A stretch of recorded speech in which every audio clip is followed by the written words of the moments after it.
Master digital education app Kerala സിലബസിൽ 8ാം class മുതൽ +2 വരെ. Download now.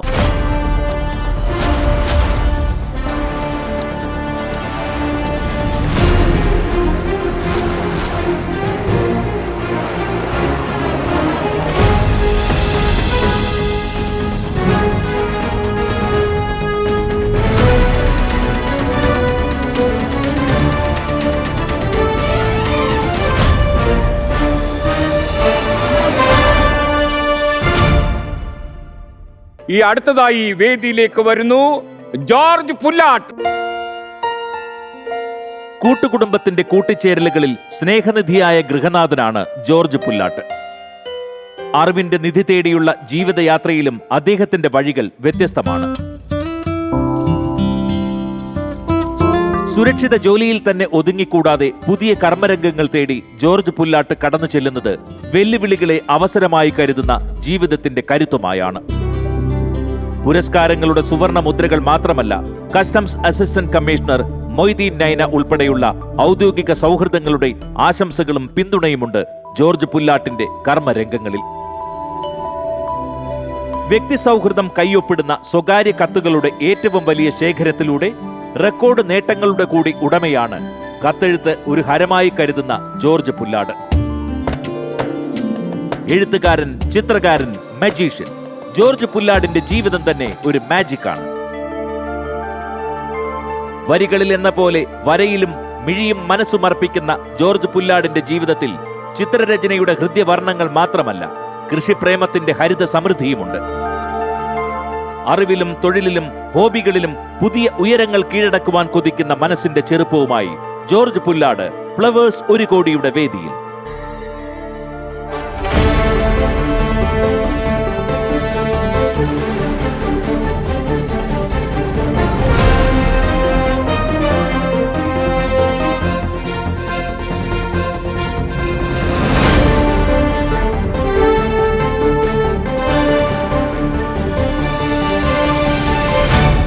Mister George Pullatt, നിൽക്കുന്ന നിപ്പിലെ ആൾക്കാരെ ഡിസപ്പിയർ ചെയ്യിക്കൂ? മന്ത്രിയനല്ല, അങ്ങനെയൊന്നുമില്ല. ഇല്ല. താങ്കളെ കുറിച്ച് ഞാൻ ഒരുപാട് കേട്ടിരിക്കുന്നു. ഇടയ്ക്കിടയ്ക്ക് നമ്മളെ ചില സംസർഗങ്ങളൊക്കെ ഉണ്ട്. എനിക്ക് ഓർമ്മയുണ്ട് ജോർജ് പുല്ലാട്ട്. ആരാണ് ഈ പുല്ലാട്ട്? എന്റെ വീട്ടുപേരാണ്. നമ്മൾ മുൻപ് ഒരു പരിചയമുണ്ട്. എന്താണ്? ഒരു പക്ഷേ സാർ ഓർക്കാൻ സാധ്യതയില്ല. ഓർപ്പിച്ചാൽ ഞാൻ ചിലപ്പോൾ ഓർക്കും. സാറ് ഓൾ ഇന്ത്യ റേഡിയോയിൽ കുറച്ചാൾ വർക്ക് ചെയ്ത സമയത്ത് പ്രഭാത പേരിക്ക് വേണ്ടി ഒരു പ്രോഗ്രാം ചെയ്യാൻ വന്നപ്പോൾ കുറച്ച് സമയം എന്റെ സംഭാഷണങ്ങളൊന്ന് റെക്കോർഡ് ചെയ്തിട്ടുണ്ട്. അന്ന് ഒരു റെക്കോർഡ് സ്റ്റുഡിയോ ആയിരുന്നു. അതെ അതെ. താങ്കൾ സൈന്യത്തിലായിരുന്നു സേവനം? സൈന്യത്തിൽ സേവനം ചെയ്തിട്ടുണ്ട്. ഇന്ത്യൻ എയർഫോഴ്സിൽ 15 വർഷം.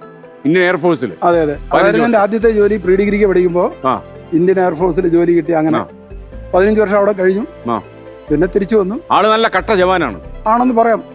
ഇപ്പോ അതിർത്തിയിൽ എന്തെങ്കിലും ഒരു കശവിശ ഉണ്ടായി? അതെ, എപ്പോഴും കശവിശ ഉണ്ടാവല്ലോ അതിർത്തിയിൽ. തീർച്ചയായും. ഒന്നുകൂടെ വിളിച്ചു, വരൂ പുല്ലാട്ടെ, വരൂ രാജ്യത്തെ സേവിക്കൂ എന്ന് പറഞ്ഞ് വിളിച്ചാൽ പോകൂ? ഞാൻ മാത്രമല്ല, പട്ടാളത്തിൽ എന്തെങ്കിലും സേവനം ചെയ്തിട്ടുള്ള എല്ലാവരും വീണ്ടും ഒരു വിളിക്ക് വേണ്ടി കാത്തിരിക്കുകയാണ്.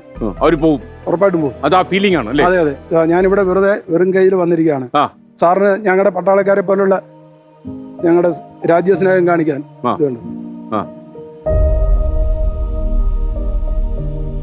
ഇത് മാത്രമേ ഉള്ളൂ എനിക്ക് തരാം. 75ാം വർഷത്തിലേക്ക് നമ്മൾ വരുവാണ്. അപ്പോൾ സാറിന് ഇത് എന്റെ സമ്മാനമാണ്. ഓ ഗ്രേറ്റ് ഗ്രേറ്റ് ഗ്രേറ്റ്. ഇത് മാജിക് ആണ്, മാജിക്. മാജിക്. അതെ അതെ. താങ്കൾ പേന 3 എണ്ണം കുത്തിയിരിക്കുന്നു. അതെ അതെ. മാജിക്കിന്റെ ഭാഗം വല്ലതാണോ? അല്ലല്ല. ഈ പേനകൾക്കൊരു കഥയുണ്ട്, ഒരു ചരിത്രമുണ്ട്. ഇന്ത്യ ബുക്ക് ഓഫ് റെക്കോർഡ്സിന്റെ 3 റെക്കോർഡുകളാണ് ഈ പേന. റെക്കോർഡിന്റെ ഭാഗമായി എനിക്ക് കിട്ടിയ 3 പേനകളാണ്. വിശേഷ അവസരങ്ങളിലൊക്കെ ഉപയോഗിക്കാം, എഴുതാം. സാധാരണ പേന പോലെ അല്ല. ഏതൊക്കെ റെക്കോർഡാന്ന് കേൾക്കണോ? വിദ്യാർത്ഥിയായിരിക്കുമ്പോൾ പെൻഷൻ വാങ്ങിക്കുന്ന ഇന്ത്യയിലെ ഒരേ ഒരു വ്യക്തി എന്നത് ജോർജ്. ഇപ്പൊ താങ്കൾ പഠിച്ചോണ്ടിരിക്കുകയാണോ? അല്ല, ഞാൻ വിദ്യാർത്ഥിയായിരിക്കുമ്പോൾ എനിക്ക് പെൻഷൻ കിട്ടി. ആണോ? പഠിക്കുമ്പോ ഞാൻ എയർഫോഴ്സിലെ 15 വർഷത്തെ ജോലി തീരാറാകുമ്പോൾ ഇന്ത്യൻ എയർഫോഴ്സിൽ നിന്ന് തന്നെ എന്നെ പഠിക്കാനായിട്ട് വിട്ടു. അത് എയർഫോഴ്സിൽ ആവശ്യമുള്ളവർക്കൊക്കെ അന്ന് വിടുന്ന ഒരു പതിവുണ്ട്. അങ്ങനെ ഞാൻ BEdനാണ് ഓപ്റ്റ് ചെയ്തത്. എന്റെ നാട്ടിൽ തന്നെ BEd പഠിക്കാൻ പോയി. അല്ല, സർവീസിലിരിക്കുമ്പോ തന്നെ ശമ്പളത്തോടുകൂടി വിട്ടിരിക്കുകയാണ്. പക്ഷെ BEd തീരുന്നത് ഏപ്രിൽ മാസത്തിലാണ്. ഞാൻ എയർഫോഴ്സിന്റെ കോൺട്രാക്ട് 15 വർഷം തീരുന്നത് ഫെബ്രുവരി മാസത്തിലാണ്. ഫെബ്രുവരി മാസത്തിൽ തീർന്നു. മാർച്ചിലെ ഞാൻ ആദ്യത്തെ പെൻഷൻ മേടിക്കുമ്പോൾ ഞാൻ കോളേജിലെ വിദ്യാർത്ഥിയാണ്. അപ്പൊ വിദ്യാർത്ഥിയായിരിക്കുമ്പോ പെൻഷൻ വാങ്ങിച്ച ഇന്ത്യയിലെ ആദ്യത്തെ ആളായിരിക്കും ജോർജ് പുല്ലാട്ട്? അതെ അതെ, ആദ്യത്തെ മാത്രമല്ല ഒരേ ഒരു വ്യക്തി. റെഗുലർ കോളേജ് വിദ്യാർത്ഥി ആയിരിക്കുമ്പോൾ പെൻഷൻ ഒരേ ഒരു വ്യക്തി. അതെ അതെ. അപ്പൊ കൈ കൊടുക്കും. Thank you. ഓക്കെ, പെൻഷൻ ആയി കഴിഞ്ഞ് പഠിക്കാൻ പോയിട്ടുള്ള ഒരുപാട്. അതിനൊരു പേന. അടുത്ത പേന. അടുത്തത് ഇന്ത്യയിൽ ഏറ്റവും കൂടുതൽ തേങ്ങ ഉണ്ടാകുന്ന തെങ്ങ് അത് താങ്കളുടെ വീട്ടിലാണ് നീ അറിഞ്ഞു? അത് ഞങ്ങളുടെ മുറ്റത്താണ്. അപ്പൊ എത്ര തേങ്ങ ഉണ്ടായി? ഒരു തെങ്ങിൽ പിടിച്ചിരിക്കുന്ന ഏറ്റവും കൂടുതൽ തേങ്ങ ഉണ്ടാകുന്ന ആ തെങ്ങിന്റെ ഉടമസ്ഥൻ ജോർജ് പുല്ലാട്ടാണ്. ഇപ്പൊ അങ്ങനെയാണ്. കേരള കാർഷിക വകുപ്പിന്റെ കണക്കനുസരിച്ച് ഏറ്റവും നല്ല ഒരു തെങ്ങിൽ ഒരു വർഷം 150 തേങ്ങ വരെ പരമാവധി പിടിക്കൂ എന്നാണ്. പുല്ലാട്ടിന്റെ തെങ്ങിലോ? ഞങ്ങളുടെ തെങ്ങിൽ ഈ വർഷം ഉണ്ടായത് 506 തേങ്ങ ആയിരുന്നു. പുല്ല് പിന്നല്ല, 506. സർക്കാരിന്റെ ഔദ്യോഗിക പ്രസിദ്ധീകരണമായ കോക്കനട്ട് ജേണലിന്റെ കവറായിട്ട് ഈ തെങ്ങിന്റെ പടം വന്നു. 4-5 ചാനലിൽ. അപ്പൊ ഇതുപോലെ ഒരു 10-100 തെങ്ങുണ്ടാക്കിയാൽ ഗുണപ്പെടില്ലേ? ഇത് അങ്ങനെ ഉണ്ടാക്കിയെടുത്തല്ല, അങ്ങനെ സ്വാഭാവികമായിട്ട് പ്രകൃതിയുടെ ദൈവത്തിന്റെ ഒരു അത്ഭുതം പോലെ അങ്ങനെ. ഇപ്പോഴും ആ തെങ്ങ് അവിടെ ഉണ്ടോ? ഉണ്ട്. പക്ഷേ തെങ്ങ് നമുക്കൊന്ന് ഷൂട്ട് ചെയ്യണമായിരുന്നല്ലോ. എടുക്കാം, പക്ഷെ അതിനൊരു പ്രത്യേകത ഉണ്ട്. എല്ലാ തെങ്ങും പോലെ 3 മാസം കൂടുമ്പോൾ കയറി തേങ്ങ ഇടാൻ പറ്റുന്നതല്ല. വർഷത്തിലൊരിക്കൽ അത് പൂക്കും. 10-12 കൊല ഇങ്ങനെ വരും. 5 വർഷമായിട്ട് 400-ലധികം തേങ്ങ കിട്ടും. അപ്പൊ അങ്ങനെ രണ്ടാമത്തെ ഒരു തേങ്ങിസ്റ്റാണ് താങ്കൾ? കൃഷിക്കാരനാണ്. കർഷകനാണ്. അതെ. ഇപ്പൊ 2 പേന അങ്ങനെ കഴിഞ്ഞു. മൂന്നാമത്തത് ഇന്ത്യയിൽ ഏറ്റവും കൂടുതൽ സ്വകാര്യ കത്തുകളുടെ ശേഖരം എന്റെ കയ്യിലാണ്. ഇപ്പോഴത്തെ റെക്കോർഡ് അനുസരിച്ച് എത്ര? അത് 1777 കത്തുകളാണ്. 12 കിലോ തൂക്കം. ഇത് ആരെഴുതിയ കത്തായത്? അത് എന്റെ എഴുതിയ കത്താണോ? ഞാൻ എഴുതിയതിനകത്ത് കുറച്ചുണ്ട്. 14 കാറ്റഗറിയിൽ ബന്ധത്തില് ഫ്രണ്ട്സിലും ഒക്കെ ആയിട്ട് സ്റ്റുഡൻസും ഒക്കെ ആയിട്ട് എനിക്ക് കിട്ടിയ കത്തുകൾ ഒരക്ഷരം പോലും കയറി കളയാൻ സൂക്ഷിച്ചതാണ്. അപ്പൊ താങ്കൾ പട്ടാളത്തിലെ റെജിമെന്റിലുണ്ട് വന്ന കത്തെല്ലാം കളക്ട് ചെയ്തിങ്ങ് പോകുന്നു? പട്ടാളത്തിൽ മാത്രമല്ല, എയർഫോഴ്സിൽ. എന്റെ സ്വന്തം കത്തുകൾ, എനിക്ക് മാത്രം കിട്ടിയ കത്തുകൾ ഞാൻ എഴുതുന്നു. ഒരു പ്രശസ്ത കത്തെഴുത്തുകാരനാണെന്ന് മനസ്സിലാക്കുന്നു. അതിലൊരു 400ഓളം കത്തുകൾ ഒരു പ്രത്യേകതയുണ്ട്. പ്രണയലേഖനങ്ങളാണ്. അതെ അതെ. അതെങ്ങനെ ആർക്ക് എഴുതി? എനിക്ക് മനസ്സിലായി. പുല്ലാട്ടിനെ കണ്ടപ്പോഴേക്ക് മനസ്സിലായി. ആ പുല്ലേ സുരേഷ് ഗോപി വിളിച്ച പോലെ എന്തെങ്കിലുമൊക്കെ പ്രശ്നം ഉണ്ടാക്കുന്നു. അതെ അതെ. അപ്പൊ പുല്ലാട്ടിന്റെ പ്രണയലേഖനങ്ങളായിരുന്നു. അതെ അതെ. ഈ ഞാൻ മറ്റൊന്ന് കേട്ടത്, 3-ാം വയസ്സിൽ പഠിച്ചപ്പോ ഒരു പെൺകുട്ടിയുമായി അനുരാഗ ഭക്തനായി. പ്രണയിച്ചു എന്ന് പറയത്തില്ല, അന്നത്തേത് ഇഷ്ടമെന്നേ പറയത്തുള്ളൂ. ഇഷ്ടം പറഞ്ഞോ അന്ന്? 1-ാം ക്ലാസ് ഇല്ല, നല്ല ചിരിച്ചൊക്കെ കാണിക്കുമോ? നിങ്ങൾ കുടുംബ പാരമ്പര്യമായിട്ട് എല്ലാം ബിഫോർ ടൈം ചെയ്യുന്നവരാണോ? അതെങ്ങനെ കാര്യം സാധാരണ ഈ 3-ാം ക്ലാസ്സിലൊക്കെ പഠിക്കുമ്പോ ഇഷ്ടം എന്നൊക്കെ തോന്നുക എന്ന് പറഞ്ഞാൽ തന്നെ അത് അങ്ങനെ ആയിരുന്നു. അപ്പൊ ഇതിനൊരു പ്രത്യേകതയുണ്ട്. മുൻകൂർ എഴുതി വെക്കുന്നു എന്ന് പറയൂലേ ജീവിതത്തിൽ ചിലർക്ക്. ഞങ്ങളുടെ കാര്യത്തിൽ അത് അങ്ങനെയാണെന്ന് തോന്നിയിട്ടുണ്ട്. 3-ാം ക്ലാസ്സിൽ ഒന്നിച്ച് വന്ന് പഠിച്ചു. പിന്നെ പ്രീ ഡിഗ്രിക്ക് ഞാൻ ചെല്ലുമ്പോഴേക്കും ഈ 3-ാം ക്ലാസ്സിൽ ഒന്നിച്ച് പഠിച്ച ഒരേ വർഷം 10-ാം ക്ലാസ് പാസ്സായ ആള് ഞാൻ പ്രീ ഡിഗ്രിക്ക് ചെല്ലുമ്പോൾ സെക്കൻഡ് ഇയർ ഡിഗ്രി കോഴ്സിന് പഠിക്കുകയാണ്. എന്താ ഭൗതിയുടെ പേര്? ലാലി. ലാലി. ലാലി LALY. ഇവിടെ ഒരു ലാനയുണ്ട്, ഞങ്ങൾ വള്ളിയിട്ടു ലാനി. അപ്പൊ ഞാൻ 10-ാം ക്ലാസ് കഴിഞ്ഞ് സെമിനാരിയിൽ പോയി അച്ഛനാകാൻ. 2 വർഷം അച്ഛനാവാൻ പോയി? അതെ. പിന്നെ 1 വർഷം വീട്ടിൽ വെറുതെ നിന്നു. പപ്പ അതിനെ കോളേജ് വിട്ടില്ല. ബോറടിച്ചോ അച്ഛനാവാൻ പോയപ്പോ? ഇല്ല. അത് ഒളിച്ചോടിയോ? പട്ടത്തിലും പട്ടാളത്തിലും പോയവരെ ജീവിതത്തിൽ എവിടെയും കൊണ്ടേ നിർത്താം. അങ്ങനെയാണ്. ഓക്കെ. അങ്ങനെ ഡിഗ്രിക്ക് അച്ഛൻ പട്ടത്തിന് പഠിച്ച ആള് പട്ടാളത്തിൽ പോയപ്പോ അത് പ്രശ്നമൊന്നുമില്ലല്ലോ? ഒരു പ്രശ്നം. ഇതൊരു സമാധാനകാംക്ഷിയായിട്ടല്ലായിരുന്നു അച്ഛൻ പട്ടത്തിന് പഠിക്കുമ്പം നമ്മുടെ സഭയുടെ ആളുകളെ നോക്കുന്നു. പട്ടാളത്തിൽ പോയപ്പോ രാജ്യത്തിന്റെ ആളുകളെ നോക്കുന്നു. അത്രേ ഉള്ളൂ. താങ്കളുടെ വീട്ടിൽ താങ്കൾ 13 പേര്? എത്ര ആൾക്കാരുണ്ട്? ഞങ്ങൾ 14 സഹോദരൻ. 14 പേരുണ്ട്. അതില് ഞാൻ 9ാമത്തെയാണ്. ഏറ്റവും മൂത്ത ആളാണ് എന്റെ സഹോദരി. ഒരുപക്ഷെ നിങ്ങൾ അറിയുമായിരിക്കും, ദയാബായി. ദയാബായി എല്ലാവർക്കും അറിയാം. ഫ്ലവേഴ്സ് TV ഇവിടെ തന്നെ, നമ്മുടെ ചാനലിൽ തന്നെ ദയാബായി നമ്മുടെ 24 വരാറുണ്ട്. ആദരിച്ചിട്ടുണ്ട്, സഹായിച്ചിട്ടുണ്ട്. താങ്കൾക്കും അതുപോലെ തന്നെ പരിസ്ഥിതി പ്രണയമൊക്കെ ഉള്ള ആളാണ്. അപ്പൊ മിസ്റ്റർ ജോർജ് പുല്ലാട്ട്, അങ്ങയുടെ കുടുംബമാണിത്. ഭാര്യയാണ് ലാനി അല്ലേ? മോളുടെ പേര് ജ്യോതിക. താങ്കള്? ഷിഹാബ് അലിഫ്. എന്താ ചെയ്യുന്നത് ഷിഹാബ്? സാർ ഞാൻ ടൈലറാണ്. ഫ്ലവേഴ്സ് TV കോമഡി ഉത്സവത്തില് 5 മിനിറ്റ് 19 സെക്കൻഡ് കൊണ്ട് പാട്ട് പാടി ഷർട്ട് തേച്ച് ഷോ ചെയ്തിരുന്നു. ഓക്കെ, ഞാൻ കണ്ടു അത്. ഈ പ്രോഗ്രാമിൽ ഞാൻ പങ്കെടുക്കുന്നു അറിഞ്ഞപ്പോൾ ഞാൻ ടൈലർ എന്ന് പറഞ്ഞുകൂടാ, ടൈലറിംഗ് രംഗത്തെ ഒരു കലാകാരനാണ്. ഒരുപാട് പേർക്ക് ടൈലറിംഗ് രംഗത്ത് ജോലിയും കൊടുക്കുന്ന ബിസിനസ്സുകാരനുമാണ്. അദ്ദേഹം ഒരു കലാകാരനാണ്. ഇതിന് വരുന്നു എന്ന് പറഞ്ഞപ്പോൾ അദ്ദേഹത്തിനോട് പറഞ്ഞു ഞാൻ വരും. പക്ഷെ ഇവിടെ വന്നപ്പോഴാണ് അദ്ദേഹം പറഞ്ഞു ഞാനൊരു സർപ്രൈസ് ഗിഫ്റ്റ് കൊണ്ടുവരുന്നു. ഞാൻ ചോദിച്ചു എന്താണ്? ശ്രീകണ്ഠൻ നായർ സാറിന് കൊടുക്കാൻ വേണ്ടി ഞാനൊന്നും ചെയ്തിട്ടില്ല. അദ്ദേഹം വരുന്നേ ഉള്ളൂ. നോർമലി ഗിഫ്റ്റ് അംഗീകരിക്കാത്ത ഷിഹാബിന്റെ ഗിഫ്റ്റ് നമുക്ക് നോക്കാം. ഷിഹാബ്, താങ്കൾ ഇറങ്ങി വരൂ.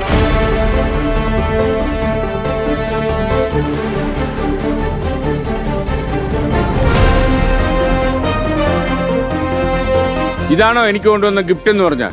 അപ്പൊ ഷിഹാബിനൊന്ന് പറഞ്ഞ എന്താണ് ആ ഷർട്ടിന്റെ? സാധാരണ ഷിഹാബ് എന്റെ ഒരു തത്വം എന്ന് പറഞ്ഞാല് സാധാരണ ഗിഫ്റ്റുകൾ സ്വീകരിക്കില്ല.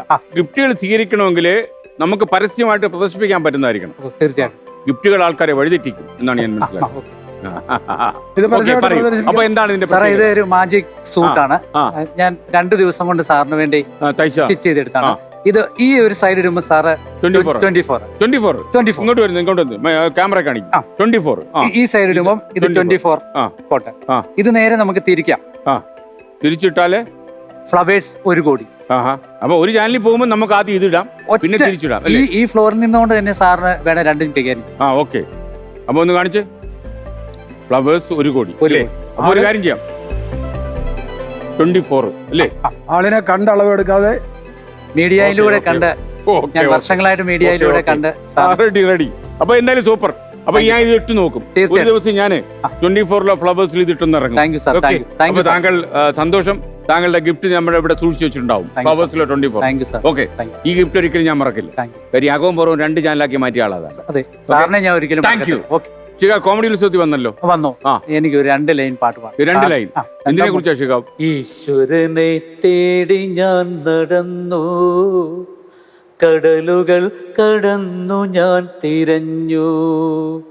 ഈശ്വരനെ തേടി ഞാൻ നടന്നു, കടലുകൾ കടന്നു ഞാൻ തിരഞ്ഞു.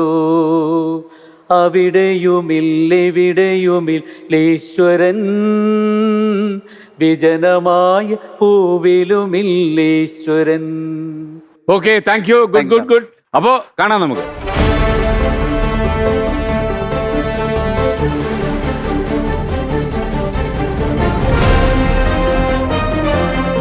ലാലി ചേച്ചി, എന്തൊക്കെയാ വിശേഷങ്ങൾ? അത് ഈ മനുഷ്യൻ 3ാം ക്ലാസ്സിൽ വെച്ച് കണ്ടുമുട്ടിയാണെന്ന് പറയുന്നു.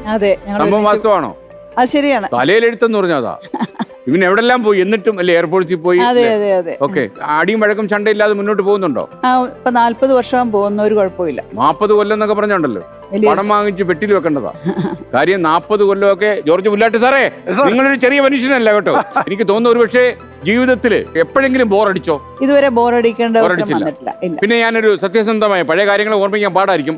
3ാം ക്ലാസ് എന്ന് പറഞ്ഞാൽ 8 വയസ്സായിരിക്കും കഷ്ടിച്ച് പ്രായം. അപ്പൊ അന്ന് ജോർജ് പുല്ലാട്ടിനോട് ഇഷ്ടം തോന്നി. പുല്ലാട്ടിനോട് തിരിച്ചു തോന്നിയോ അങ്ങനെ ഇഷ്ടം? ആ പ്രായത്തിൽ പറ്റുമോ അത്? അല്ല, അങ്ങനെ ഒരു ശ്രദ്ധിക്കപ്പെടുന്ന ഒരാളായിരുന്നു, വളരെ ആക്റ്റീവ് ആയിരുന്നു. ഇങ്ങനെ ഓടി. അപ്പൊ ഇപ്പൊ ജീവിതമൊക്കെ സുഭിക്ഷമായിട്ട് പോകുന്നു. അതെ, ജീവിതം കുഴപ്പമൊന്നുമില്ല. ഞങ്ങൾക്ക് 4 കുട്ടികളുണ്ട്. പിന്നെ ഹാപ്പി ആയിട്ട് പോകുന്നു. മാജിക് പഠിച്ചിട്ടുണ്ടോ? എനിക്കറിയാം, ജോർജ് ചെയ്യുന്ന മാജിക് ഒക്കെ എനിക്കറിയാം. അങ്ങനെയാണ്. ഇദ്ദേഹത്തിന്റെ മാജിക് മനസ്സിലായിട്ടുണ്ടല്ലേ? കളി വേണ്ട, താങ്കളുടെ മാജിക് ഒക്കെ മനസ്സിലായിട്ടുണ്ട്. മോളെ ഏത് ക്ലാസ്സിൽ പഠിക്കുന്നു? ഞാൻ DTP പഠിക്കുന്നു, ഫോട്ടോഷോപ്പില്. ഓ, അത് ശരി, അതാണോ? ഓക്കെ, നല്ല കാര്യം. നമ്മൾക്ക് ഊഷ്മാവ് നോക്കണ്ടേ? നോക്കാം. കോവിഡ് കാലമല്ലേ, ഒന്ന് നോക്കിക്കോളൂ. 36.25. ഓ, കുഴപ്പമില്ല, കുഴപ്പമില്ല, നോർമലാണ്. ഊഷ്മാവൊക്കെ നോർമലാണ്. മിസ്റ്റർ ജോർജ് പുല്ലാട്ട്, നമ്മളിനി കളിയുടെ കാര്യത്തിലേക്ക് വരാം. കളി എടുക്കരുത്, കളി കാര്യമാകാൻ പോകുന്നു. അപ്പൊ താങ്കൾക്ക് മത്സരാർത്ഥിക്ക് തീരുമാനിക്കാവുന്ന ഒരു അപൂർവമായ ഒരു അവസരം ഇവിടെയുണ്ട്. 1 കോടിക്ക് നേരെ കയറി കളിക്കാം, അതല്ലെങ്കിൽ 10,000, 20,000, 30,000. 1 കോടിക്ക് പതുക്കെ പോകാം. 1 കോടിയിലേക്ക് നേരിട്ടോ, പതുക്കെ 1 കോടിയിലേക്കോ നേരിട്ട്. ഒരു ഇന്ത്യൻ എയർഫോഴ്സ് ജീവനക്കാരന്റെ അതേ ആത്മവിശ്വാസത്തിൽ താങ്കൾ പറയുന്നു. മിസ്റ്റർ ജോർജ് പുല്ലാട്ട്, മന്ത്രതന്ത്ര സാധ്യതകളൊന്നും ഈ പരിപാടിയിലില്ല. നേരിട്ട് ചോദ്യങ്ങൾക്ക് ശരിയായ ഉത്തരം പറയുക. ഇനി അപകടം കൂടി ഞാൻ പറയാം. 1 കോടിക്ക് നേരിട്ട് മത്സരിച്ചാൽ ആദ്യത്തെ ചോദ്യത്തിൽ പെശക് പറ്റിയാൽ പുല്ലാട്ടേക്ക് മടക്കാം പെട്ടെന്ന് തന്നെ. കൈവീശി നിസ്സഹായനായി മടങ്ങാം. നമ്മള് സഹായങ്ങളൊന്നുമില്ല, കുട്ടേട്ടൻ പോലും സഹായിക്കില്ല. ഇപ്പോ സച്ചിൻ തെണ്ടുൽക്കറൊക്കെ ബാറ്റ് ചെയ്യാൻ ഇറങ്ങുമ്പോ ആദ്യത്തെ പന്തിന് തന്നെ ഔട്ടായ കേസ് ഇഷ്ടം പോലെ ഉണ്ട്. സച്ചിൻ അല്ല നമ്മള് അല്ല. അപ്പോ പുല്ലാട്ട് സാറേ, നമുക്കിനി കളി കാര്യമാവുന്നു. ആയിക്കോട്ടെ. എനിക്ക് തോന്നുന്നു താങ്കളുടെ ഹാർട്ട് ബീറ്റ് 100 ക്രോസ് ചെയ്തു ഒരു തോന്നലാണ്. നെഞ്ചിടിപ്പിന്റെ താളം എനിക്ക് കേൾക്കാം. ഇവിടെ വന്ന് നിൽക്കുമ്പോ ഒന്നും തോന്നുകയെന്ന് പറയുന്നത് കള്ളമായിരിക്കും. അത് പറയാൻ പാടില്ല. കള്ളത്തിന് വേണ്ട എന്താ കാര്യം? നമ്മൾ നേരത്തെ പരിചയമുള്ളവരല്ലേ? അതെ അതെ. ഓക്കെ, അപ്പൊ ഒരു കാര്യം ചെയ്യാം. കുട്ടേട്ട ഹാർട്ട് ബീറ്റ്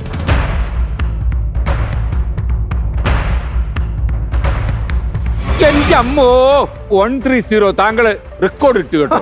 കാരണം എന്താ അറിയോ, ഈ 130 പോകുന്ന ആദ്യത്തെ ആളും താങ്കളാണ്. അപ്പൊ താങ്കൾ പലതിലും ചരിത്രമാണ്. ഈ വേദിയിൽ 130, 130.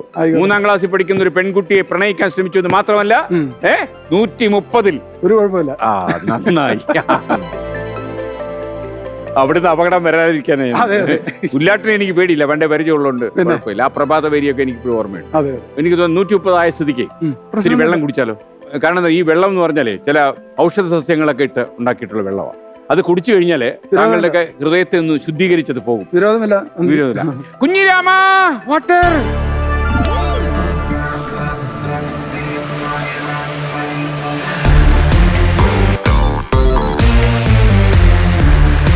Mister George Mathew Pullattu, thank you. ഞാൻ എടുത്തു തരാം. വെള്ളം കുടിക്കാനല്ല, അങ്ങേക്ക് ഞാനല്ലേ, അങ്ങൊരു സൈനികനല്ലേ. Thank you sir. അപ്പോ ശുദ്ധമായ വെള്ളമാണ് കുടിച്ചോളുക. ഔഷധ സസ്യങ്ങളൊക്കെ ഉപയോഗിച്ചിട്ടുള്ള വെള്ളമാണ്. അപ്പൊ താങ്ക് യു. താങ്കൾ take care. Thank you sir. Okay, thank U Kunhiraman.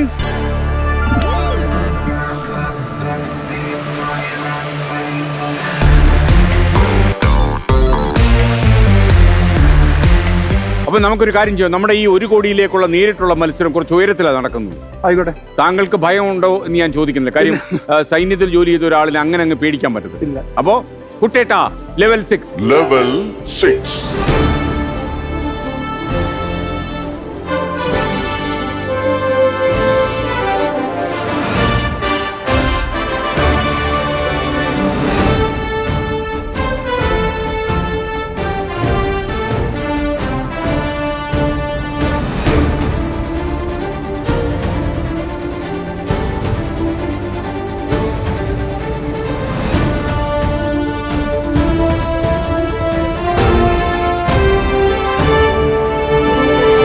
ആളവിടെ ഇരിപ്പുണ്ടല്ലേ? Okay, സംഭവം കൊള്ളാല്ലേ? ഒരു നല്ല ലിഫ്റ്റിൽ കയറിയല്ലോ, ഒരു ഓപ്പൺ ലിഫ്റ്റിൽ കയറിയ ഒരു ഫീലാ അല്ലേ? പട്ടാളത്തിലുള്ളപ്പോ ഇങ്ങനെയൊക്കെയുള്ള എന്തെങ്കിലും സംഭവം ഉണ്ടായിട്ടുണ്ട്? സാഹസികമായ അനുഭവങ്ങളൊക്കെ വിമാനത്തിൽ. ഏതെങ്കിലും യുദ്ധത്തിൽ പങ്കെടുക്കാൻ പറ്റിയോ? ഇല്ല. ഞാൻ ഒരു യുദ്ധം കഴിഞ്ഞ ഉടനെ ഞാൻ പട്ടാളത്തിൽ കയറുന്നു. ഞാൻ ഇറങ്ങി. ഏത് യുദ്ധമായിരുന്നു? 71 വാർ കഴിഞ്ഞാണ് ഞാൻ. 71 വാർ കഴിഞ്ഞിട്ട് ഞാൻ ഉണ്ടായിരുന്ന അത്രയും വർഷം പാകിസ്ഥാൻ പിന്നെ യുദ്ധത്തിന് ഒരുങ്ങിയിട്ടില്ല. പേടിയായി. എങ്ങനെയോ സംഭവിച്ചിട്ടില്ല. അല്ല, എനിക്ക് തോന്നുന്നത് അറിയോ, പുല്ലാട്ട് അവിടെ ഉണ്ട്. അവർക്ക് ആലോചിച്ചോ പേടിയായി കാണും. തൽക്കാലം വേണ്ട, പുല്ലാട്ടൊന്ന് റിട്ടയർഡ് ആവും. 15 വർഷം ഈ കാർഗില് മുമ്പ് ഇറങ്ങുകയും ചെയ്തു അല്ലേ? അതിന് മുമ്പ് ഇറങ്ങി. പട്ടാളത്തിൽ നിന്ന് പോകുന്ന എല്ലാവരും തിരിച്ചു പിടിച്ചാൽ പോകും അല്ലേ? ഉറപ്പാ. അതാണ് അവർക്ക് നാടിനോടുള്ള കൂറ്, സൈന്യത്തോടുള്ള കൂറ് അല്ലേ?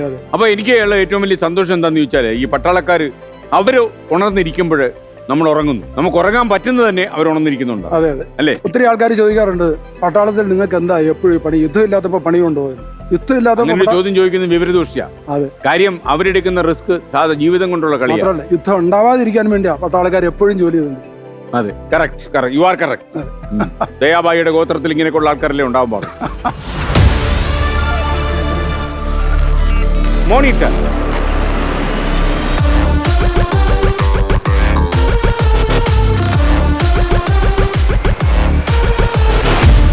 മത്സരം ആരംഭിക്കുന്നു. താങ്കൾക്ക് അറിയുന്ന പോലെ 10 ചോദ്യങ്ങൾ. ഒരു ചോദ്യത്തിന് 10 ലക്ഷം രൂപ. 10 × 10 1 കോടി. 100 lakhs അല്ലെ? 100 ലക്ഷം അല്ലേ 1 കോടി? അതെ. ഓക്കെ, അപ്പോ 1 കോടിയുടെ കളിയാണ്. അപ്പൊ സൂക്ഷിച്ച് ഉത്തരം പറയണം. ആദ്യത്തെ ചോദ്യം. അപ്പൊ ഈ ചോദ്യം ശരിയായാൽ താങ്കൾക്ക് 10 ലക്ഷം രൂപ, തെറ്റായാൽ താങ്കൾ ഇപ്പോൾ തന്നെ പുറത്താകും. അപ്പോ ആ ഒരു ചലഞ്ച് താങ്കൾ ഏറ്റെടുത്തിരിക്കുകയാണ്. ആ ആത്മവിശ്വാസം ഞാൻ ബഹുമാനിക്കുന്നു. അപ്പൊ ചോദ്യം ഇതാണ്: സൂര്യനെ കുറിച്ച് പഠിക്കാൻ നാസയും യൂറോപ്യൻ യൂണിയനും ചേർന്ന് വിക്ഷേപിച്ച പേടകം ഏതാണ്? 5 options. Option A Galileo, option B Messenger, option C Ulysses, option D Bepi Colombo, option E Magellan.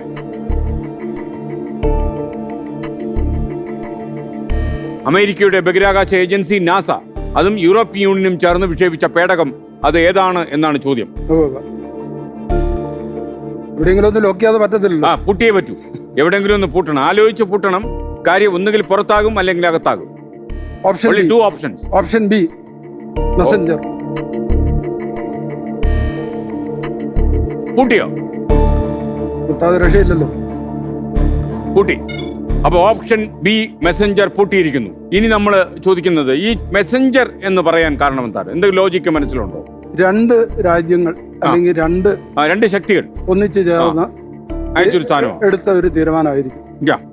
അങ്ങനെ മാത്രം ആണ് ഞാനത്. അല്ലാതെ ഇത് ഞാൻ പഠിച്ച കാര്യമല്ല. ഈ ദൗത്യത്തിൽ കാനഡയും പങ്കാളിയായിട്ടുണ്ട്. അതെ.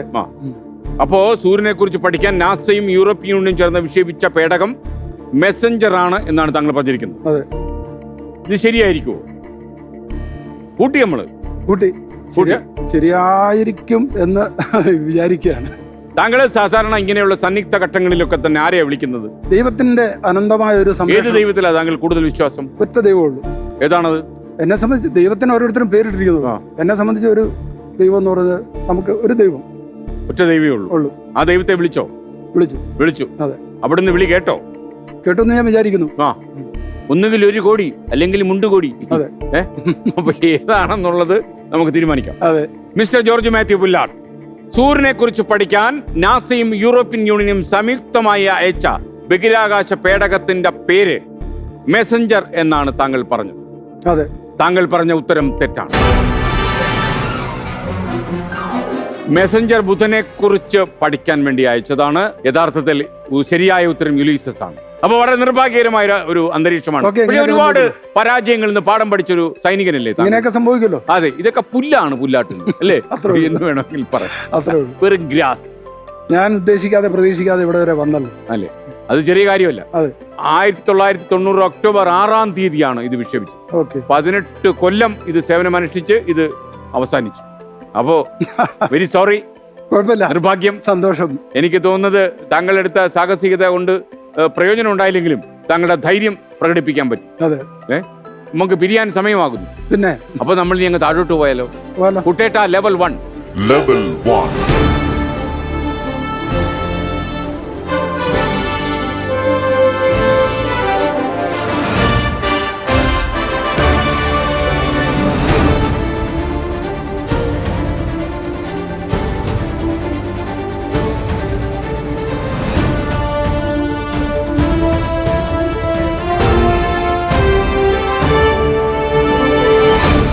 നമ്മളിപ്പോ മത്സരമൊക്കെ അവസാനിച്ചു. നമ്മൾ രണ്ടുപേരും റിലാക്സ്ഡ് ആയി. നമ്മൾ പഴയ സൗഹൃദ അന്തരീക്ഷത്തിലേക്ക് മടങ്ങി വന്നു.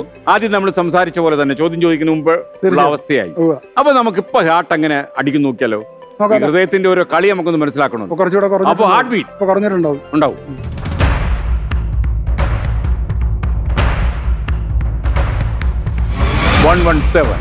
അപ്പൊ നല്ല സ്ട്രോങ് ഹൃദയമാണ് കേട്ടോ. അവന് നന്നായിട്ട് പ്രവർത്തിച്ചോണ്ടിരിക്കുക. ലാലിജി, അപ്പോ ഇദ്ദേഹം ഇങ്ങനെ മത്സരിച്ചു, ഉത്തരം തെറ്റായി പോയി.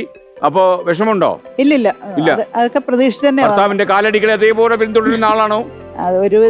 ഒരുവിധം പറ്റുന്നിടത്തോളം. മോൾക്ക് വിഷമായോ? വിഷമായില്ല. അത് കുഴപ്പമില്ല. അപ്പോ ഇങ്ങനെ ഒരു വേദി കിട്ടി ഞങ്ങൾക്ക് ഇങ്ങനെയൊക്കെ വന്ന് ഇതിനകത്തൊക്കെ പങ്കെടുക്കാൻ ഭയങ്കര ഫേമസ് ആയി. വഴിയിലൊക്കെ ഇറങ്ങും. ഇന്നലെ കണ്ടായിരുന്നു ടിവിയില് എന്നൊക്കെ ആൾക്കാർ പറയും. ഇപ്പൊ ഒരു 2 കോടിയിലധികം പ്രേക്ഷകർ ഇപ്പൊ ഈ പരിപാടി കണ്ടുകൊണ്ടിരിക്കുക. തീർച്ചയായും അതൊരു വലിയ കാര്യമാണ്. സന്തോഷം. പരിചയപ്പെടാൻ പറ്റിയത് വളരെ സന്തോഷം. 3 പേരോടും. Okay, thank you. Nice meeting. ഇനി നമുക്ക് പിരിയാൻ സമയമാകും. ആയിക്കോട്ടെ. കണ്ടുമുട്ടിയതിൽ വളരെ സന്തോഷം. കുറെ കാലത്തിന് ശേഷമാണ് ഒരു ഭേരിയില്ലാതെ, പ്രഭാതത്തിന്റെ ഭേരിയില്ലാതെ താങ്കളെ കണ്ടു. അപ്പൊ ഒരു കാര്യം ചെയ്യൂ, താങ്കളൊരു മാജീഷ്യൻ അല്ലേ? പല കലാപരിപാടിയും കയ്യിലുണ്ടല്ലോ. ഒരു മാജിക് കൂടെ കണ്ടാലോ നമ്മൾ പിരിയാൻ നേരത്ത്? മാജിക് എന്നും പറയാം, തമാശ എന്നും പറയാം. ഒരു ചെറിയ ഐറ്റം. ഇങ്ങനെ ഒരു തൂവാല. ഇത് കണ്ടിരിക്കുന്ന കുട്ടികൾക്കോ അമ്മച്ചിമാർക്കോ ഒക്കെ ഇത് എന്റെ ഒപ്പം ഇതുപോലെ തന്നെ ചെയ്യാം. തൂവാല ഉണ്ടെങ്കിൽ അല്ലേ? ഇപ്പൊ തൂവാല എടുത്തിട്ട് ആർക്ക് വേണേലും ഇതുപോലെ ചെയ്തുകൊണ്ടിരിക്കാം. ഈ തൂവാല വേറെ ഒന്നും എന്റെ കയ്യിലില്ല. ഞാൻ പറഞ്ഞ ഇത് വെറും മാജിക് അല്ല, ഒരു തമാശയായിട്ട് എടുത്താൽ മതി.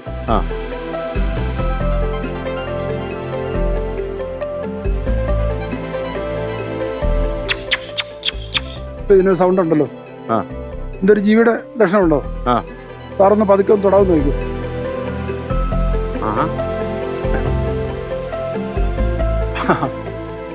ഇതാണ് കളി. അതെ അതെ, അത് സൂപ്പറായിട്ടുണ്ട്. അപ്പൊ സാർ നന്നായി. അപ്പൊ നമുക്കിനി താങ്കൾക്കൊരു സർട്ടിഫിക്കറ്റ് ഓഫ് പാർട്ടിസിപ്പേഷൻ തരാനുണ്ട്. നമുക്ക് അങ്ങോട്ട് നിൽക്കാം. This certificate is awarded to mister George Pullattu for participation in the Flowers 1 Kodi. Thank you so much. ഇനിയിപ്പോ ഫ്രഷ് ടു ഹോം നൽകുന്ന ഗിഫ്റ്റ് വൗച്ചർ ഉണ്ട്, വണ്ടി കൂലിക്ക് തികയും. ഓക്കെ, അപ്പൊ താങ്ക് യു. അപ്പോ ഈ യാത്ര ഇവിടെ അവസാനിക്കുന്നു. നമ്മൾ ഇനിയും കണ്ടുമുട്ടും ഏതെങ്കിലും ജീവിത യാത്രയ്ക്കിടയിൽ. ഓക്കെ, തീർച്ചയായിട്ടും. അപ്പൊ താങ്കൾക്ക് താങ്കളുടെ വഴി. Thank you.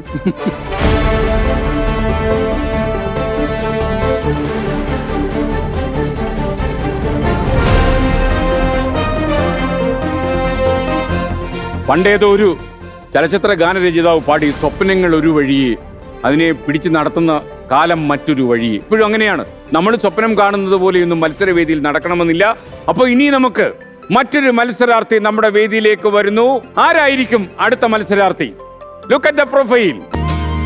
കൂട്ടുകുടുംബത്തിന്റെ സൗഹൃദങ്ങളിൽ പങ്കുചേരുമ്പോഴാകട്ടെ പാചകത്തിലും വാചകത്തിലും ഒട്ടും പിന്നിലല്ലാത്ത വീട്ടമ്മയാകും.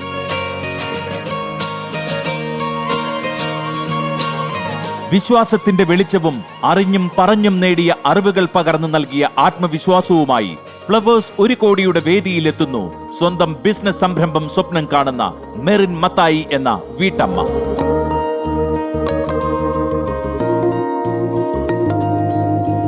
വരുന്നു ആലുവയിൽ നിന്ന് മെറിൻ മത്തായി. വെൽക്കം.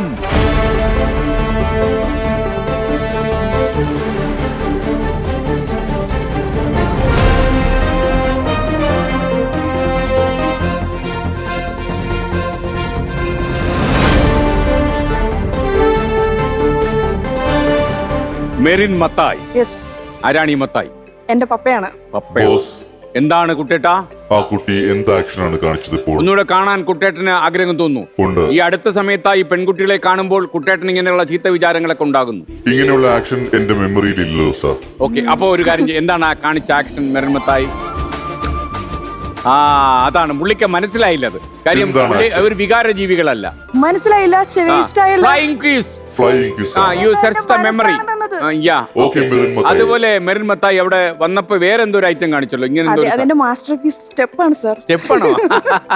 ഗംഭീരമായി. അതിന്റെ പുറകിലൊരു കഥയുണ്ട്. കഥയുണ്ട്. എന്താണ് ആ കഥ? അത് കേട്ടിട്ട് നമുക്ക് അങ്ങോട്ട് പോവാം. അതെ, ഞാൻ കോളേജില് ഡാൻസ്. ഏത് കോളേജിലാണ് പഠിച്ചത്? ആലുവ UC കോളേജിലാണ് ഡിഗ്രി. കോളേജ് പ്രശ്നമൊന്നും ഇല്ലായിരുന്നല്ലോ? ഇല്ല, നല്ല കോളേജ്, വീട് കോളേജ് അങ്ങനെയായിരുന്നു. കോളേജിൽ ഡാൻസിന്റെ സമയത്ത് ഞങ്ങൾ 4 ഗേൾസ് ഡാൻസ് ചെയ്യുന്ന സമയത്ത് അവസാനം കറങ്ങി നിന്നിട്ട് ഇങ്ങനെ ഒരു സ്റ്റെപ്പ് കാണിക്കണായിരുന്നു. ഞാൻ വളരെ ആത്മാർത്ഥമായിട്ട് അങ്ങ് കറങ്ങി വന്ന് നിന്നപ്പോ അവര് 3 പേരും ഇങ്ങനെ നിന്നു, ഞാൻ മാത്രം ഇങ്ങനെ നിന്നു. പിറ്റേ ദിവസം തുടങ്ങി എല്ലാവരും എന്റെ അടുത്ത് ഗുഡ് മോർണിംഗ് പറയും. ഒരു സ്റ്റെപ്പിന്റെ സൂപ്പറായി. കോളേജിന്റെ മെമ്മറി കിടക്കും അല്ലേ? അതെ. അപ്പൊ എങ്ങനെയാ ഈ ഹൃദയത്തിന്റെ ഇടിയൊക്കെ എങ്ങനെയാ? പൊതുവെ കൂടുതലാണ്. സാധാരണ ഇടിക്കും, നന്നായിട്ട് ഇടിക്കും. ഹൃദയം നന്നായിട്ട് വർക്ക് ചെയ്യും. ഒരു കാര്യം, നമുക്ക് അതിലേക്ക് പോകുമ്പോൾ നമ്മൾ കോവിഡ് കാലമല്ലേ, നമുക്ക് ടെമ്പറേച്ചർ ഒന്ന് ചെക്ക് ചെയ്യാം. തീർച്ചയായിട്ടും നോർമലാണ്. 36.57. അതെ അതെ. Okay, good. അതൊക്കെ നോർമലാണ്. അതെ അതെ. നേരെ എന്റെ മുഖത്ത് നോക്കി നിൽക്കുമ്പോ എന്താ തോന്നുന്നത്? ചെറിയൊരു ടെൻഷൻ ഇല്ലാതില്ല. ടെൻഷൻ ഉണ്ടോ? ചെറുതായി. പൊതുവെ എങ്ങനെയാ ടെൻഷൻ അടിക്കുന്ന ആളാണോ? ടെൻഷൻ അങ്ങനെ ഇല്ല, എന്നാലും സാധാരണ ടെൻഷൻ അടിപ്പിക്കാൻ പറ്റുന്ന കാര്യങ്ങൾ എന്തൊക്കെയാ? ഈ വേദിയിൽ വരുമ്പോൾ ചെറിയൊരു ടെൻഷൻ. എനിക്ക് പോലും ഈ വേദിയിൽ ടെൻഷൻ ഉണ്ട്, ഞാൻ മറച്ചു വെച്ചിരിക്കുക. ഒരു പുതിയ അന്തരീക്ഷത്തിലേക്ക് വരുമ്പോ കുറച്ച് നേരത്തേക്ക് ഒരു ചെറിയ ടെൻഷൻ ഉണ്ടാവും. ഇങ്ങനെ ചെറിയൊരു. ജീവിതത്തിലെ വിവാഹിതയാണോ? അതെ അതെ അതെ. ഒരു കുട്ടിയുടെ അമ്മയാണ്. ആണ്. കണ്ടാ പറയില്ല. കോംപ്ലിമെന്റ്. കിട്ടിയ ആളെന്താ ചെയ്യുന്നത്? അഡ്വക്കേറ്റ് ആണ്. വക്കീലാണ്. കേസ് ഫയൽ ചെയ്യാം. എന്താ പേര് പുള്ളിയുടെ? അരുൺ. ലോയർ? ക്രിമിനൽ ആണോ ക്രിമിനൽ ലോയർ ആണോ? രണ്ടുമാണ്.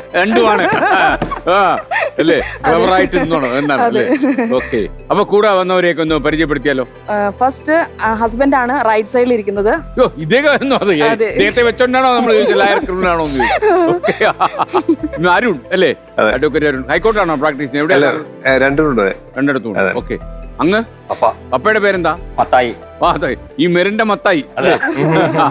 ഓക്കെ. ചേട്ടനാണ്. ജോമോൻ. താങ്കൾ എന്താ ചെയ്യുന്നത്? നമ്മളൊരു ടൂർസ് ആൻഡ് ട്രാവൽസ് ചെയ്തോണ്ടിരുന്നായിരുന്നേ. കൊറോണ വന്നത് പൂട്ടിച്ചു വെച്ചേക്കാണ്. പൂട്ടിച്ചു. അതെ. എന്ന് തുറക്കും ഇനിയിപ്പോ? ഒരു ഐഡിയ ഇല്ല. കൊറോണയോട് ചോദിക്കുന്നുണ്ട്. പപ്പ എന്ത് ചെയ്യുന്നു?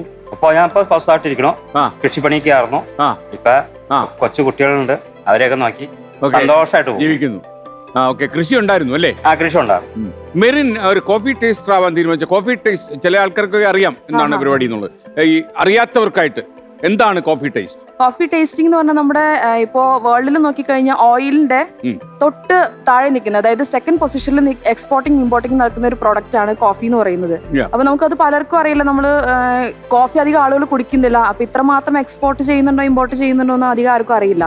അപ്പൊ നമ്മളിത് എക്സ്പോർട്ട് ചെയ്യുന്നതൊക്കെ ഹൈ ക്വാണ്ടിറ്റി ആണ്. ഇപ്പോൾ 21 ടൺ ഒക്കെയാണ് നമ്മൾ ചെയ്യുന്നത്. അപ്പോൾ അത്രയും ബൾക്കായിട്ട് ഒരു പ്രോഡക്റ്റ് എടുക്കുമ്പോൾ അതിൻ്റെ ക്വാളിറ്റി മോശമാണെന്നുണ്ടെങ്കിൽ അപ്പോൾ അത്രയും പൈസ നമുക്ക് നഷ്ടമാകും. അപ്പോൾ അതിന് മുന്നേ ഒരു കോഫി ടേസ്റ്ററിൻ്റെ ക്വാളിറ്റി അപ്രൂവൽ എടുക്കും. നമ്മളത് പർച്ചേസ് ചെയ്യുന്നതിന് മുന്നേ ഒരു 200 ഗ്രാംസ് കോഫി അവരുടെ നിന്ന് സാമ്പിൾ വാങ്ങിച്ചിട്ട് നമ്മൾ സെൽഫ് റോസ്റ്റ് ചെയ്ത് ആ റോസ്റ്റിംഗ് ഒരു 5 കപ്സ് ഓർ 7 കപ്സ് നമുക്കിപ്പോൾ കസ്റ്റമേഴ്സിൻ്റെ ആവശ്യം എങ്ങനെയാണോ അതനുസരിച്ച് നമ്മൾ ആ കപ്സിലെ കോഫി വെച്ചിട്ട് നമ്മൾ ടേസ്റ്റ് ചെയ്യും. ഈവൻ ആണോ അത് ഒരു സ്പെഷ്യാലിറ്റി കോഫി അസോസിയേഷന്റെ ഒരു പാരാമീറ്റേഴ്സ് ഉണ്ട്.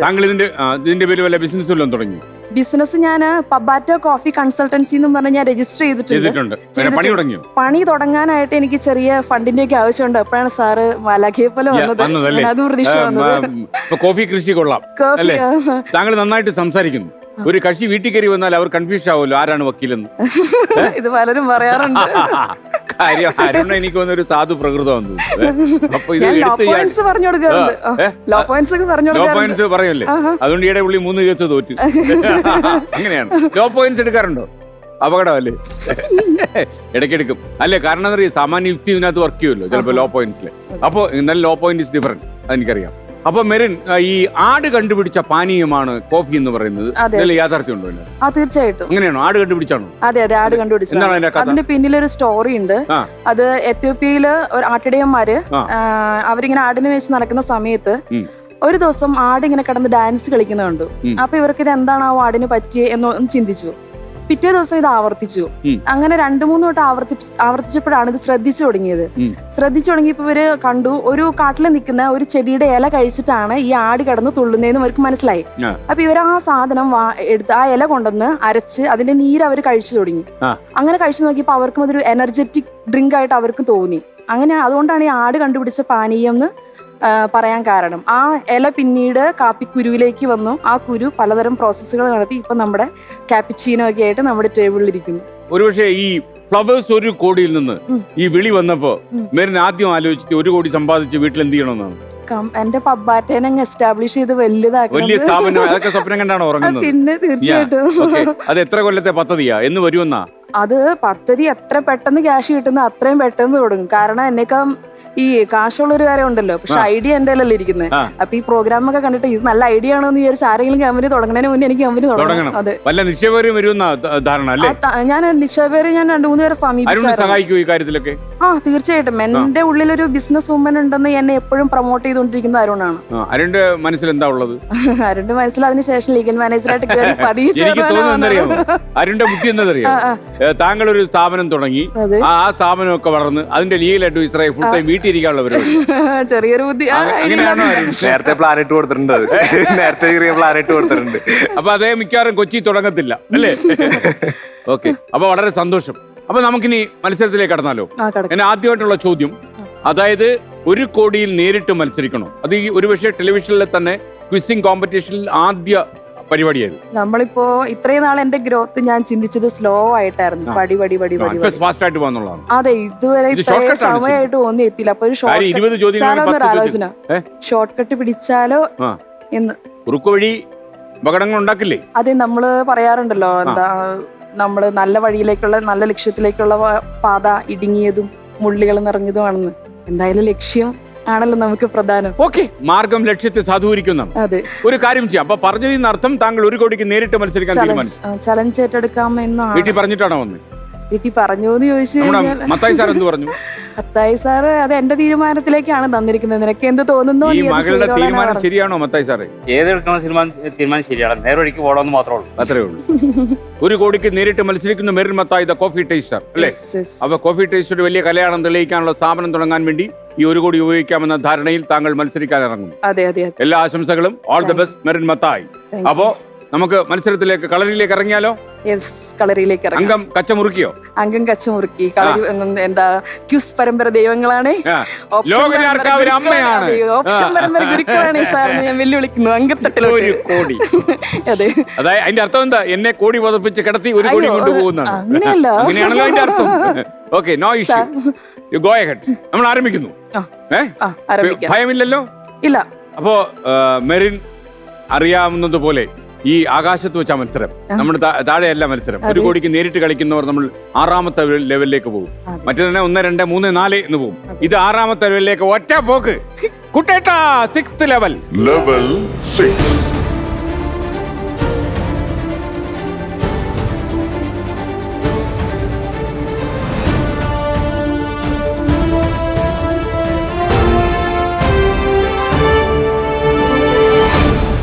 അപ്പോ നമ്മളിത് 6ാമത്തെ ലെവലിൽ എത്തിയിരിക്കുകയാണ്. ഇവിടെയാണ് നമ്മുടെ 1 കോടിക്ക് നേരിട്ടുള്ള മത്സരം നടക്കാൻ പോകുന്നത്.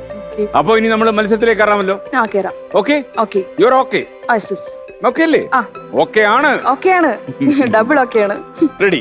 അപ്പൊ മോണിറ്റർ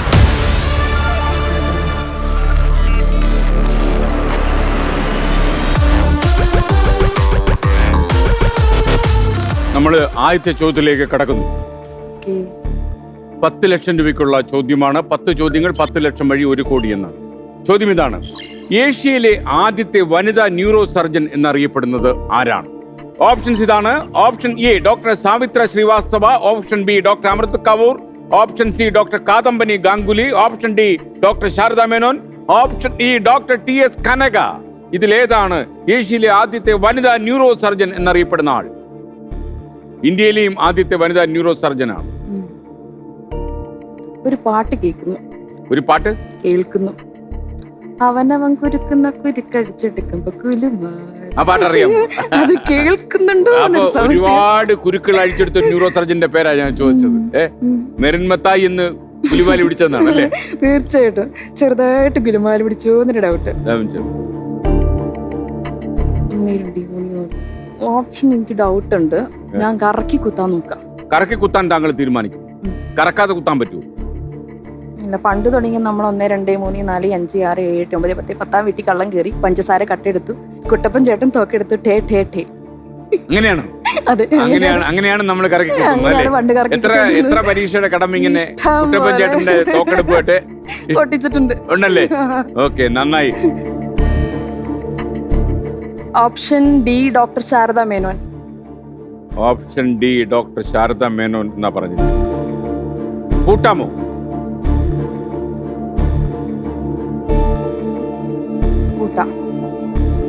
കൂട്ടാം. കൂട്ടി. ഓപ്ഷൻ ഡി ആണ് സെലക്ട് ചെയ്തിരിക്കുന്നത്. അത് ശരിയാണോ എന്നറിയാനാണ് ഇനിയുള്ള നമ്മളുടെ ശ്രമം, അല്ലേ? അപ്പോ അഡ്വക്കേറ്റ് അരുണിന് ടെൻഷൻ ഉണ്ടോന്ന് ചോദിക്കട്ടെ. അരുൺ, അപ്പുറത്തൊരു ഏണി വെച്ച് കൊടുത്തിട്ടുണ്ടെങ്കിൽ അവളെ ഇറങ്ങിപ്പോക്കോളും. അങ്ങനെയാണ്. അതെ, ഞാൻ വിചാരിച്ചത് കുട്ടേട്ടാ കയ്യൊന്ന് കുട്ടേട്ട പറഞ്ഞു വേണേ കൈ നീട്ടു, നീട്ടി എന്നെ രക്ഷിക്കാവോ?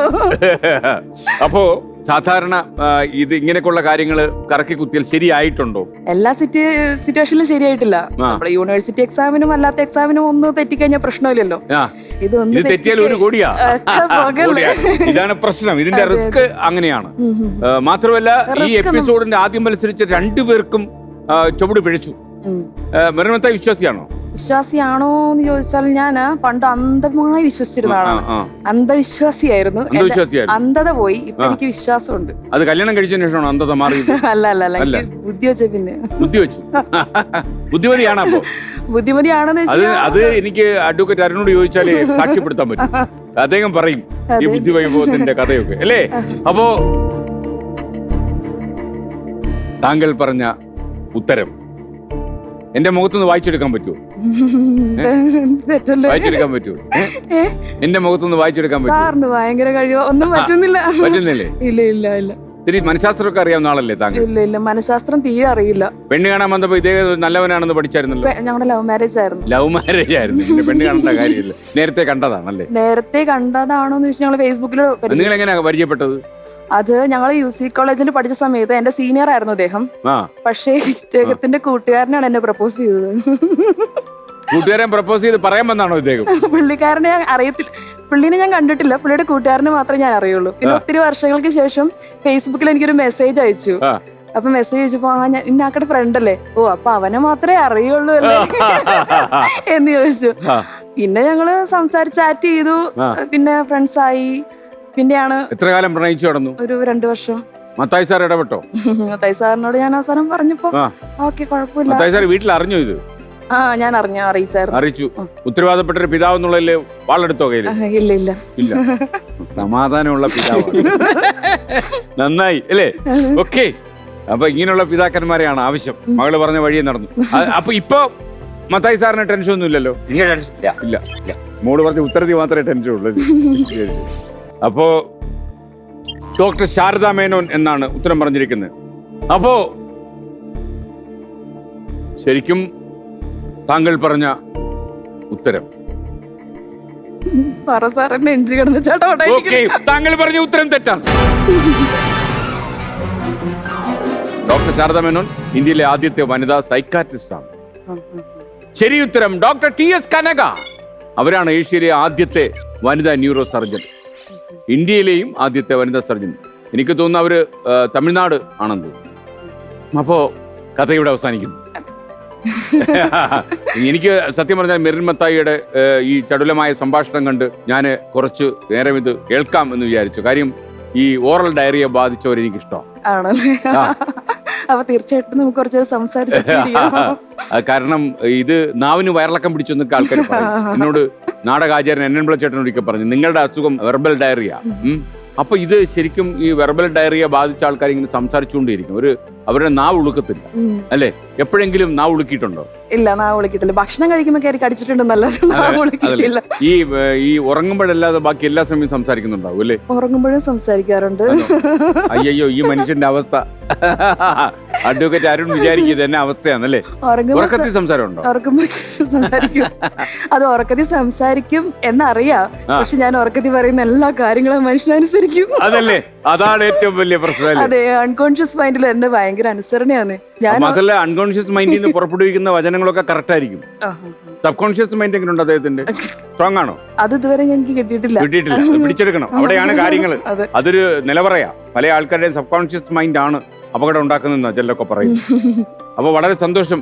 നമുക്കിനി നമ്മുടെ ഈ യാത്ര തൽക്കാലം ഇവിടെ അവസാനിപ്പിക്കുന്നു. അപ്പൊ നമ്മള് ഏണി വെച്ച് തരണോ ഇറങ്ങാനായിട്ട്? ഇത് ഈ പൊക്കി വെച്ചേക്കണത് 12. അതെ, കാര്യം 1 കോടി കൈ കിട്ടിയിട്ട് ഓടിക്കളയരുത്. നമുക്ക് അത്യാവശ്യം ദൃശ്യങ്ങളൊക്കെ എടുക്കണ്ടേ, അതിനു വേണ്ടിയാണ്. അപ്പൊ ഇത് ഉയരത്തിൽ തന്നെ നടത്തുന്നത് നല്ലതല്ലേ? കാര്യം കേരളത്തിലെ ടെലിവിഷനിൽ ആദ്യമായിട്ടാണ് ഒരു വേദി തന്നെ മത്സരിക്കുന്നത്. ഉയരത്തിൽ കാര്യം എന്നാലും താഴത്ത് പോയ സമ്മാനമുള്ളൂ. അപ്പൊ level 1 Kuttetta, level 1. Level 1.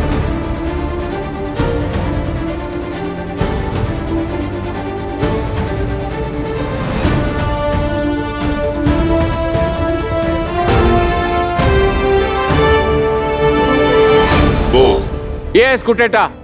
Merin Mathai നിമിഷങ്ങൾക്കുള്ളിൽ കവിത ഉണ്ടാക്കി ചൊല്ലാറുണ്ട്. അത് കുട്ടേട്ട എവിടെ വെച്ചാ കണ്ടേ? മത്തായിക്ക് ഒരു ആഗ്രഹമുണ്ട്, കുട്ടേട്ടനെ കുറിച്ച് ഒരു കവിത ചൊല്ലണമെന്ന്. അങ്ങനെയുണ്ടോ? കുട്ടേട്ടനെ കുറിച്ച് കവിത ചൊല്ലി? ഞാൻ പറഞ്ഞല്ലോ, കോളേജ് ടൈമിലൊക്കെ കോമ്പറ്റീഷൻസിൽ പങ്കെടുക്കുന്നു പറഞ്ഞല്ലോ. അപ്പൊ ഞാനിങ്ങനെ കവിത എഴുതും, കഥ എഴുതും. പക്ഷെ കോമ്പറ്റീഷൻ ഇടണമെങ്കിൽ മാത്രമേ എന്റെ ഭാവന വർദ്ധിക്കുള്ളൂ. അപ്പൊ പേന കിട്ടിക്കഴിഞ്ഞാൽ ഞാൻ എഴുതും. അപ്പൊ ഞാൻ കുട്ടേട്ടനെ കുറിച്ചൊരു കവിതയല്ല അല്ലേ? ഇപ്പൊ ഞാൻ എന്തായാലും ഒരു വയസ്സുള്ള ഒരു കുട്ടിയുടെ അമ്മയാ. അപ്പൊ കുട്ടേട്ടൻ എന്റെ കുട്ടീനേക്കാളും പ്രായം കുറവാ. 1 മാസമേ ഉള്ളൂ. അതെ, 1 മാസമായിട്ടുള്ളൂ. അപ്പൊ കുട്ടേട്ടനെ പറ്റിയൊരു റൈം ഞാൻ പാടിത്തരാം. കുട്ടാ കുട്ടാ കുട്ടേട്ടാ കൂട്ടിലിരിക്കും കുട്ടേട്ടാ, കൂട്ടിന് വരുമോ കുട്ടേട്ടാ, 8 അടി പൊക്കമുള്ള കുട്ടേട്ടാ, കൂട്ടിന് വന്ന കട്ടൻ ചായയെ മുട്ട പഫ്സും തന്നിടാം. ചെറിയൊരു പിഴവുണ്ടാ കവിതയില്. 12 അടിയാ. അയ്യോ, ഞാൻ പ്രാസവിക്കാൻ വേണ്ടി 8 അടി ഇട്ടതാ. കാണുന്നവർക്ക് തോന്നും, കണ്ടില്ലേ നിക്കുന്ന ഇപ്പൊ കണ്ടില്ലേ? അതെ, ബാഹുബലിനേക്കാളും പൊക്കം. പിന്നെ 12 അടി പൊക്കത്തിലാ നിക്കുന്ന കുട്ടേട്ടൻ. അതുക്കും മേലെ കുട്ടേട്ട. അപ്പൊ കുട്ടേട്ട, നമുക്ക് ഇത് അവസാനിപ്പിക്കാൻ സമയമാകുന്നു. അപ്പൊ വളരെ സന്തോഷം. ഈ കുഞ്ഞിന്റെ അമ്മയ്ക്ക് നമോവാകം, നന്ദി. പരിചയപ്പെടാൻ കഴിഞ്ഞാൽ വളരെ സന്തോഷം. വലിയൊരു കോഫി ടേസ്റ്ററായി മാറുക, സ്ഥാപനം തുടങ്ങുക, ആ സ്ഥാപനത്തിൽ നല്ലൊരു കോഫി കുടിക്കാൻ ഇടയാകട്ടെ എന്ന് ഞാൻ പ്രോഗ്രാമിൽ എന്റെ ഒരു ആഗ്രഹം, ഒന്നില്ലെങ്കിൽ ഇവിടുന്ന് പ്രോഗ്രാം പൈസ അടിച്ചിട്ട് ഒരു ബിസിനസ് തുടങ്ങുക. അതല്ലാന്നുണ്ടെങ്കിൽ ഈ പ്രോഗ്രാം കണ്ടിട്ട് ഇങ്ങനെ സംഭവം ഈ പ്രൊഫഷണൽസ് ഉണ്ട് എന്ന് അധികം ആർക്കും അറിയില്ല. അപ്പൊ ആർക്കെങ്കിലും ഒരു കോഫി കമ്പനി തുടങ്ങാൻ താല്പര്യം ഉണ്ടെന്നുണ്ടെങ്കിൽ, കാശുള്ള ആരെങ്കിലും ധൈര്യമായിട്ട് മുന്നോട്ട് വരിക. ഇഷ്ടം പോലെ ഉണ്ട്. അപ്പൊ ഇതെന്തായാലും ലോകത്തിന്റെ പല രാജ്യങ്ങളിൽ വരുന്ന 2-3 കോടി ജനങ്ങൾ ഇപ്പൊ കണ്ടു കാണും. എന്തായാലും അവരുടെ തലയിലെടുത്തെന്ന് പറഞ്ഞാൽ അല്ലേ, അവർക്ക് വേണമെങ്കിൽ കടന്നു വരാം അല്ലേ? കടന്നു മടിച്ചു നിൽക്കാതെ കടന്നു വരും. നാളെയാണ് എന്തോന്ന് അവരുടെ തലവിധി. Coffee coffee coffee coffee coffee. അപ്പൊ എന്തായാലും മെറിൻ മത്തായി ഈ കോഫി കൊണ്ടൊരു വലിയ ജീവിതം ഉണ്ടാകട്ടെ എന്ന് ആശംസിക്കുന്നു. അപ്പൊ ഇനി നമുക്ക് ഒരു സർട്ടിഫിക്കറ്റ് തരാനുണ്ട്. അതുപോലെ തന്നെ ഒരു വീട്ടിലേക്ക് പോകാനുള്ള ചെലവ് കാശിന് ഒരു സംഭവം തരാനുണ്ട്. അതും ചെറിയ കാര്യമല്ല. കോവിഡ് ഒക്കെ അടിച്ചു വക്കീലാഫീസൊക്കെ പൂട്ടിയിട്ടിരിക്കുന്ന ഈ സമയത്ത് പെട്രോളിനൊക്കെ ഭയങ്കര വിലയാണ്. നമുക്ക് ഇങ്ങോട്ട് നിന്നാലോ? മെറിൻ, ഇത് certificate of participation. This certificate is awarded to Mrs Merin Mathai for participation in the Flowers 1 Kodi. കിട്ടിയില്ലെങ്കിലും അപ്പൊ അത് പിന്നെ ഇത് ഒരു ഗിഫ്റ്റ് വൗച്ചറാണ്, ഫ്രഷ് ടു ഹോം നൽകുന്നു. Okay, look at the camera and laugh. Okay, അപ്പൊ നമ്മള് എവിടെങ്കിലും വെച്ച് കാണും, ആലുവ മണപ്പുറത്തോ അല്ലെങ്കിൽ നാഷണൽ ഹൈവേയിലോ വെച്ച്. അല്ല സാറിന് ഞാൻ എന്റെ കോഫി കമ്പനി തുടങ്ങിയതിനു ശേഷം വിളിക്കണം. തീർച്ചയായിട്ടും ഒരു പാക്കറ്റ് ആയിട്ട് ഞാൻ താങ്കളുടെ സ്ഥാപനം സന്ദർശിക്കും. അത് പ്രമാണിച്ച് യാത്ര ചെയ്യരുത്, അവിടെ തന്നെ ഉണ്ടാവും. തീർച്ചയായിട്ടും അവിടെ തന്നെ. അപ്പോ താങ്ക് യു മെറിൻ മത്തായി. അപ്പോ ഇനി താങ്കൾ പുതിയൊരു ജീവിതത്തിലേക്ക് യാത്ര ചെയ്യുക, ബിസിനസിന്റെ ലോകത്തേക്ക് പോവുക. അപ്പൊ നമ്മുടെ ഈ യാത്ര തൽക്കാലം ഇവിടെ അവസാനിക്കുന്നു. മറ്റൊരു വഴിയിലേക്ക് താങ്കൾ വഴി തുറക്കുക. ഇതാണ് താങ്കളുടെ വഴി.